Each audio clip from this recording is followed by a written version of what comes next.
કરવા ઉપર ઉતરેલી ભાજપ શામ દામ દંડ ભેદ પ્રલોભન લોભ લાલચ ધમકી સત્તાનો દુરુપયોગ પોલીસનો દુરુપયોગ આ બધુંય કરવા છતાંય સ્વયંભૂ પોતાના ખર્ચે લડતા એવા 5244 ક્રાંતિવીરો ગુજરાતને આ ચૂંટણીમાં મળ્યા છે, જે આમ આદમી પાર્ટીમાંથી ઉમેદવારી નોંધાવી મજબૂતાઈથી લડ્યા અને ગુજરાતની જનતાનો અવાજ બનવાની કોશિશ કરી મજબૂતાઈથી ચૂંટણી લડ્યા. હું તમામને લાખ લાખ અભિનંદન પાઠવું છું કે ભાજપની આટલી બધી તાનાશાહી, ગુંડાગર્દી, મિસઇન્ફોર્મેશન વાયરલ કરવી, 150-200થી વધુ કાર્યકર્તાઓ આગેવાનોને જેલમાં નાખી દેવા, FIRઓ કરવી, એની વચ્ચે આ મર્દના ફાડિયાઓ જે 5244 છે એ ગુજરાતની જનતા માટે નવા લડવૈયા તૈયાર થઈ ચૂક્યા છે, સાબિત થાય છે.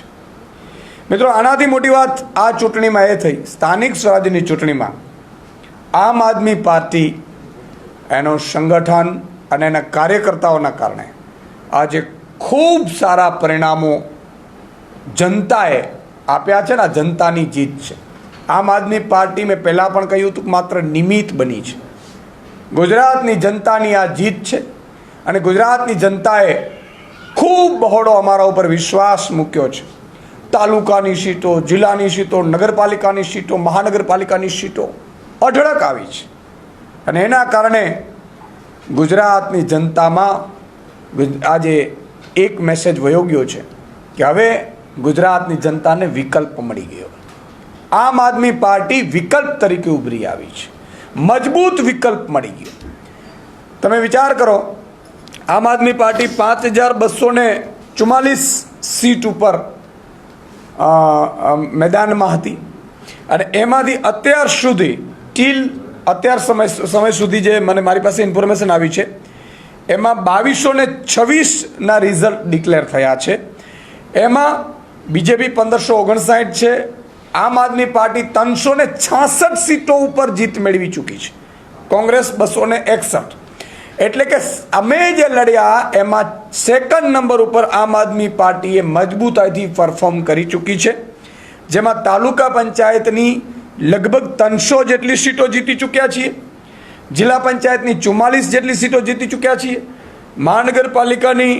નગરપાલિકાની 18થી વધુ અને મહાનગરપાલિકાની લગભગ 6થી વધુ સીટો અત્યાર સુધી જે પરિણામ આવ્યા છે એમાં જીતી ચૂક્યા છે.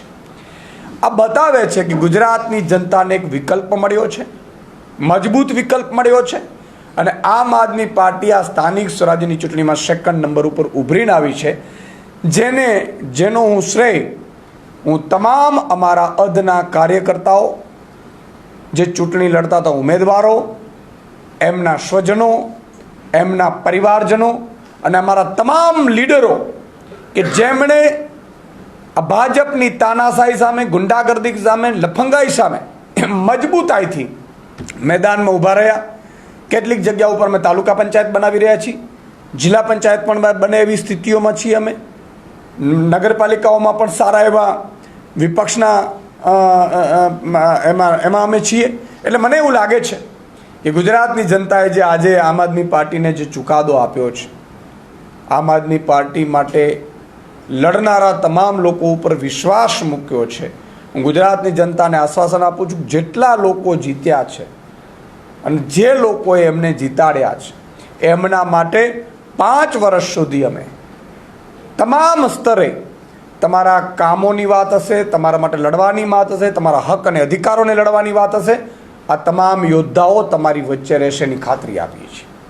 મિત્રો, અમે રાજનીતિમાં ચૂંટણી આવે, ચૂંટણી લડીએ, ચૂંટણી જીતીએ એ 2 નંબરની વાત છે, પણ અમારા માટે રાજનીતિ એ ગુજરાતની જનતાની સેવા કરવાની છે, ગુજરાતની જનતાના હક અને અધિકારો બરકરાર રહે, લોકતંત્ર બરકરાર રહે, એના માટેની આ ચૂંટણી છે અને એના માટેની આ પાર્ટી છે. એના હક, તમારા હક અને અધિકારો માટે અમે લડવા, એના માટે અવાજ ઉઠાવવા માટે અમે બધા આવ્યા છીએ. ક્યાંક અમે મજબૂતાઈથી જીત્યા છીએ, ક્યાંક તમે જુઓ માત્ર નાના માર્જિનથી કોઈ 5, 25, 100, 150 મતોથી જિલ્લા તાલુકા પંચાયતની સીટો અમે હાર્યા છીએ ઘણી જગ્યાએ. એ લોકોને પણ અમે કહેવા માંગીએ છીએ કે ભલે અમે ઓફિશિયલી કદાચ કેટલાક વોટના કારણે અમે હારી ગયા છું, પણ તમારા માટે 5 વર્ષ લડવા માટે અમે બંધાયેલા છીએ. તમારા માટે લડીશું, તમારા હક અને અધિકારો માટે લડીશું, ગુજરાતની જનતા માટે અને લોકતંત્ર બચાવવા માટે અમને લડીશું. જે ઉમેદવારો પર થોડા ઘણા અંશે પણ મતથી હાર્યા છે એમણે પણ નિરાશ થવાની જરૂર નથી. ખૂબ બધું પ્રેમ ગુજરાતની જનતાએ પહેલી વખત આપ્યું. પહેલી વખત આમ આદમી પાર્ટી આટલી મજબૂતાઈથી ચૂંટણી લડી. અમારી પાસે, અમે ઉમેદવારો પાસે કોઈ નયો પૈસો નહોતો. એમણે સ્વયંભૂ એક આમ આદમીની જેમ ફોર્મ ભર્યું. ડિપોઝિટ કદાચ ભરવાની કદાચ આમ આદમી પાર્ટીના લોકો પાસે ઘણી જગ્યાએ નહોતા રૂપિયા, અને એ લોકોએ ઉછીના ઉધારા સગાવાલા પાસેથી 5-10 હજાર રૂપિયા લઈને ચૂંટણી લડ્યા છે મિત્રો. અને આટલું રિઝલ્ટ આવ્યું છે. એની સામે ભાજપનો અઢળક સંપત્તિ, પોલીસનો દુરુપયોગ, એને ભાજપ અને કોંગ્રેસ ગઠબંધનથી ચૂંટણી લડતા હોય એવો માહોલ, છતાંય આ હદે ગુજરાતની જનતાએ અમને પ્રેમ આપ્યો છે. એ પ્રેમનો બદલો અમે કામ કરીને બતાવીશું. આજે ખૂબ આનંદ છે. આજે ગુજરાતની જનતાએ વિકલ્પ શોધી લીધો છે.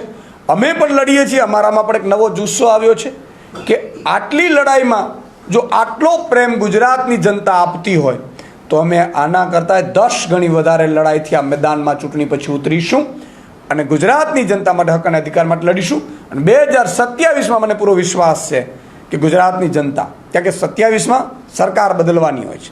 અહીંયા પોલીસ, એનો દુરુપયોગ, આ બધું ખૂબ થયું છે, ખૂબ જગ્યાએ થયું છે. કેટલી જગ્યાએ તો 50 લાખની, 80 લાખની, 1 કરોડની ઓફરોના ઓડિયો વિડીયો વાયરલ થયા છે.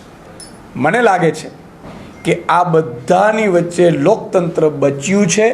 હજુ પણ જનતા છે એ આમ આદમી પાર્ટીના આમ કાર્યકરો સાથે ઊભી છે. એનો અમને આનંદ છે. ઈશુદાનભાઈ, ભાજપનું જે જન્મસ્થાન ગણાય છે ખાડિયા આખી પેનલ ગુમાવી છે ભાજપ. મને એવું લાગે છે કે ભાજપ અહંકારમાં આવી ગઈ છે. આ ચૂંટણીઓ ભાજપ નહોતી લડતી. આ ચૂંટણીઓ ઘણી જગ્યાએ અમે અમારા કાર્યકર્તાઓ દ્વારા મેસેજ મળ્યા છે, પોલીસ લડતી હતી. અને એટલા માટે ભાજપને હવે પ્રેમ કરવાવાળા નથી રહ્યા, પણ મેં કીધું એમ ડરાવી, ધમકાવી, લોભ, પ્રલોભન, લાલચો આપી અને થયું છે. અને તમે કહ્યું એમ ખાડિયામાંથી ભાજપ હારી છે. એવી કેટલી જગ્યા છે કે જ્યાં ભાજપના ઉદ્ગમ સ્થાન હતા ત્યાં ભાજપને પછડાટ મળી છે. ભાજપ છે એને હવે ટૂંકમાં ડરાવી ધમકાવીને કદાચ હજી એક 6-12 મહિના રાજ કરી લે, બાકી લોકોના દિલમાં હવે ભાજપ નથી એ બહુ સ્પષ્ટ થયું છે. ઈશુદાનભાઈ, તમે કહો છો જિલ્લા પંચાયત પણ અમે બનાવી શકીએ, કઈ જગ્યાએ તમારી આશા છે? નર્મદામાં અમારી આશા છે. પછી અમે ઘણી જગ્યાએ, મેં કીધું એમ કે ઘણી જગ્યાએ અમે વિપક્ષમાં બેસીએ છીએ, ઘણી જગ્યાએ અમે તાલુકા પંચાયતો બનાવીએ છીએ, ઘણી જગ્યાએ અમે જિલ્લા પંચાયતમાં પણ અત્યારે દાવેદારી છે. ઘણી જગ્યાએ એવું પણ થયું છે કે અમે તાલુકા પંચાયતમાં જીત્યા છીએ બધી સીટો મોટાભાગની, પણ અમારો જે અનામત બેઠક હોય અમારે હારી જવાથી કદાચ પ્રમુખ બીજાનું બને એવું પણ અમારે એવી સ્થિતિ પણ છે. પણ ઓલ ઓવર આજે ગુજરાતની જનતાનો હું આભાર માનું છું આમ આદમી પાર્ટીના એક પ્રદેશ અધ્યક્ષ તરીકે કે તમે જે અમને પ્રેમ આપ્યો છે, ટૂંકા સમયમાં પ્રેમ આપ્યો છે, તમે અમારા ઉપર જે વિશ્વાસ મૂક્યો છે, અને આ જીત છે એ ગુજરાતની જનતાની જીત છે, આમ આદમી પાર્ટીના કર્મઠ કાર્યકર્તાની જીત છે. આ જીત હું એમને સમર્પિત કરું છું. સુરતમાં જે નુકસાન થયું છે આમ આદમી પાર્ટીને, ગયા વખતે ચૂંટણી પછી 27 બેઠકો હતી અને પાટીલ સાહેબે કીધું કે સોનાની થાળીમાં લોઢાનો મેઘ છે. આ વખતે બેઠકો ગુમાવી. બિલકુલ, સુરતમાં અત્યારે જે રીતે મેસેજ આવ્યા છે એ પ્રમાણે હજી 4 બેઠક અમે જીત્યા છીએ. સુરતનું પરિણામ ચોંકાવનારું ચોક્કસ છે, શોકિંગ છે. આનું અમે એનાલિસિસ કરીશું, ત્યારબાદ ખ્યાલ આવશે કે ક્યાં અમે અમારી જે કચાશ રહી ગઈ છે કે શું છે. બાકી જનતાએ જે ચુકાદો આપ્યો છે એ અમારા માટે શિરોમાન્ય છે. ઈશુભાઈ, જે ચૂંટાયેલા ઉમેદવારો છે એમને આમ આદમી પાર્ટીમાં ટકાવી રાખવા માટે કેટલો પ્રયાસ કરશે, કેમ કે પછી એ ભાજપમાં કે અન્ય પક્ષોમાં જોડાયા? બિલકુલ, તમે બહુ સારો પ્રશ્ન કર્યો. તમે જો અમે કેટલી જગ્યાએ લડી રહ્યા છીએ. હું ગુજરાતની જનતાને કહેવા માગું છું, તમારા માધ્યમથી આ વાત પહોંચાડજો કે મિત્રો, જ્યારે અમારે ઉમેદવારોને લડાવવાની વાત હતી ત્યારે કેટલી જગ્યાએ જ્ઞાતિના, જાતિના, ધર્મના આગેવાનો આવીને ડરાવતા હતા, ધમકાવતા હતા કે આ ધંધો ન કરાય, ચૂંટણી ન લડાય, એમ કરીને કેટલી જગ્યાએ ઉમેદવારોને બેસાડી દીધા. ઘણાને એવું કીધું કે તમે રૂપિયા માંગો. અમારી આમ આદમી પાર્ટી પાસે તો કોઈ રૂપિયા નહોતા. એના કારણે પણ કેટલાક ઉમેદવારો અમારી સાથે ન લડી શક્યા, કારણ કે આર્થિક રીતે બધા અમારી સાથે આવે બધા કેવા હોય, નબળા વર્ગના હોય. અને એના પછી જ્યારે ઉમેદવારી ફોર્મ ભર્યું ત્યારે પણ પ્રલોભનો, ધાક ધમકી, પોલીસનો દુરુપયોગ, ઉપાડી જવું, આ બધી ઘટનાઓ બની. એની વચ્ચે પણ કેટલાય મોટા ભાગના ઉમેદવારો ઊભા રહ્યા, મજબૂતાઈથી લડ્યા, મજબૂતાઈથી હિંમત હાર્યા વગર ગુજરાતની જનતા માટે કે ભાઈ અમે આ ઉમેદવારી ફોર્મ ભર્યું છે, અમે હટાવવાના નથી અને હવે જીત્યા છીએ ઘણા.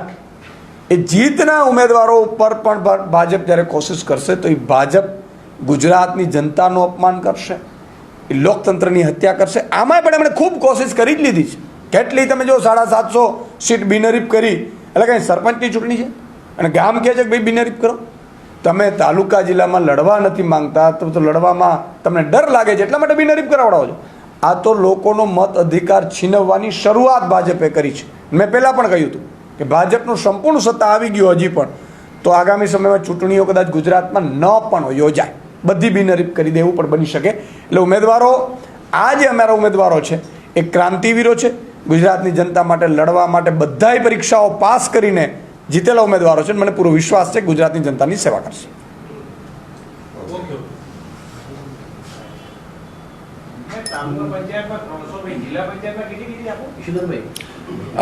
જિલ્લા પંચાયતમાં 44 આવી છે હજી. अच्छा हिंदी में ठीक है, आ रही हो, तुम डेटा मળી જશે હમણાં.